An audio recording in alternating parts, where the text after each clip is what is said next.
واقعه ناگوار، جنایتی بزرگ، کشت و کشتار. حمله اعراب به ایران جنایتی بزرگ که در تاریخ ایران رخ داد و باعث کشته شدن هزاران ایرانی شد. با ما همراه باشید تا پرده از این جنایت برداریم. درود بر شما، من امیرعلی هستم و در کانال امیر پادکست این بار قراره به موضوع حمله اعراب به ایران و جنایت‌هاشون بپردازیم. با ما همراه باشید.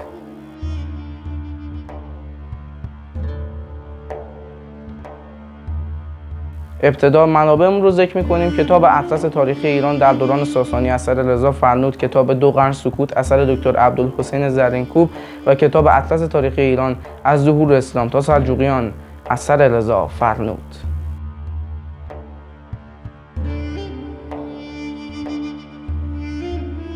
در ویدیو قبلی تا جای پیش رفتیم که اعراب شهر مدائن رو محاصره کرده بودن. محاصره 1 سال و اندی طول میکشه و سرانجام اعراب وارد شهر میشن. کشت و کشتار زیادی رخ میده و غنیمت‌های زیادی به دست اعراب میفته و بسیاری از ایرانیان یا کشته میشن یا از مدائن فرار میکنن.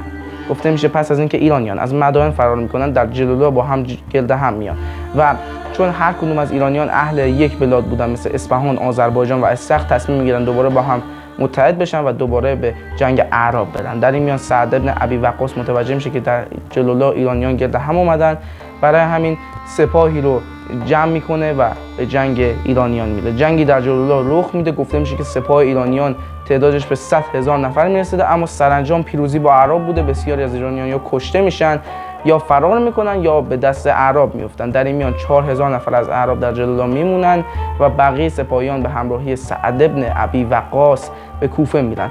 شهر کوفه به دستور عمر ساخته شده بود و حتی سعد بن ابی وقاص 3 سال و اندی حاکم کوفه بود، اما پس از سعد بن ابی وقاص عمار بن یاسر حاکم کوفه میشه. گفته میشه که غنیمت‌هایی که در جنگ جلولا به دست اومده بود رو به کوفه میبرن.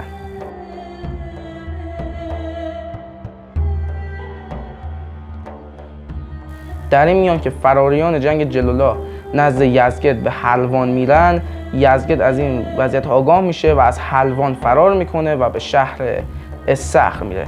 در سپاه یزگرد فردی به نام هرمزان حضور داشته و به یزگرد میگه که حاکمان خوزستان و اهواز آنچنان قدرتمند نیستن و اگر به من سپاهی بدیم میتونم اونا رو شکست بدم تا خوزستان و اهواز تحت تصرف نیروهای ایران در بیاد و بتونیم لشکر گرد بیاریم و دوباره با اعراب وارد جنگ بشیم. یزگرد هم قبول میکنه و هرمزان به شوشتر میره. وارد شهر شوشتر میشه و شوشتر رو تصرف میکنه. در این میان با ابو موسی اشعری سردار عرب وارد جنگ میشه. در این میان عمار بن یاسر که پس از سعد بن ابی وقاص حاکم کوفه شده بود به کمک ابو موسی اشعری میره. جنگی رخ میده اما هرمزان شکست میخوره و وارد شوشتر میشه. در این میان شهر به محاصره نیروهای ابو موسی در میاد.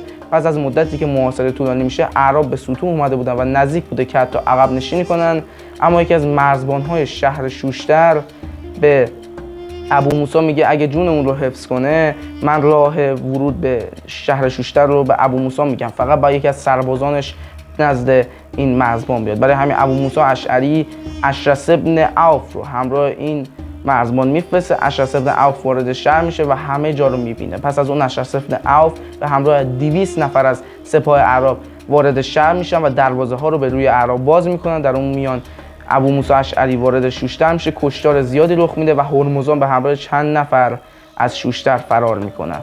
پس از اون گفته میشه که شهر شوش هم به محاصره نیروهای ابو موسی اشعری در میاد. در این میان که محاصره طولانی شده بوده، یکی از مرزبانهای شهر شوش به ابو موسی میگه اگه جونش رو حفظ کنه ابو موسی رو به شهر شوش راه میده، اما از ابو موسی میخواد که علاوه بر جون اون جون 80 نفر از یارانش رو حفظ کنه. برای همین ابو موسی قبول میکنه. وقتی که مردم از شهر خارج میشن، ابو موسی هر 80 نفر از یاران اون مرزبان رو آزاد میکنه به جز خود مرزبان و اون مرزبان کشته میشه.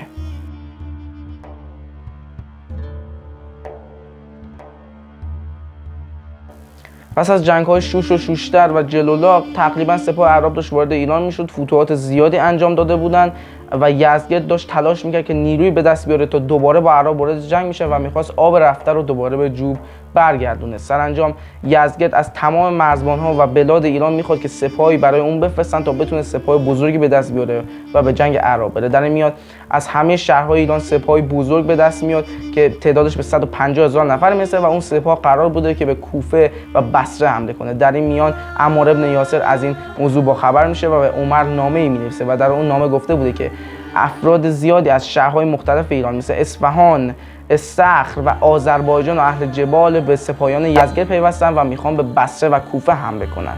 در این میان عمر در انجمنی بوده و از افراد انجمن نظری میخواد. بیشتر افراد انجمن میگن رأی عمره، اما در این میان عثمان میگه که باید تمام نیروهای شام و یمن و بصره و نیروهای مکه با هم متحد بشن و به ایرانیان حمله ور بشن.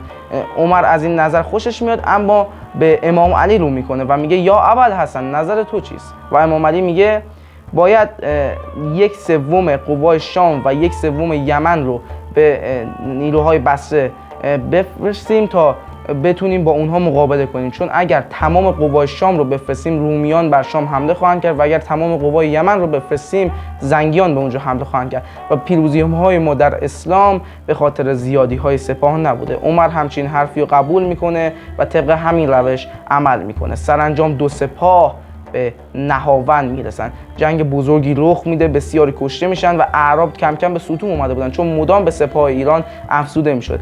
اما اعراب از یک تاکتیک به خصوص استفاده میکنن و ناگهان شروع به عقب نشینی میکنن. ایرانیان برای تعقیب اونها پراکنده میشن و اعراب ناگهان دوباره به سپاه ایران یورش میبرن و ایرانیان شکست بدی میخورن و سپاهیانشون نابود میشه و گفته میشه که با پیروزی در این نبرد راه اعراب برای فتوحات بیشتر در ایران باز میشه و اعراب این نبرد رو فتح الفتوح مینامند.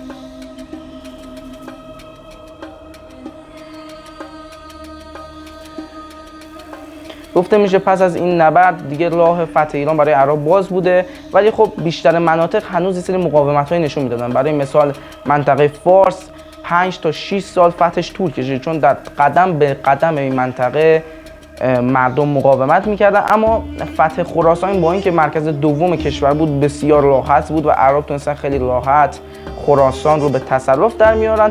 آخرین فتوحات اعراب از سال 656 میلادی تا 661 میلادی بوده که کابل، قندهار و مکران به تصرف نیروهای اعراب در. مرسی که تا اینجا با ما همراه بودید. بدرود.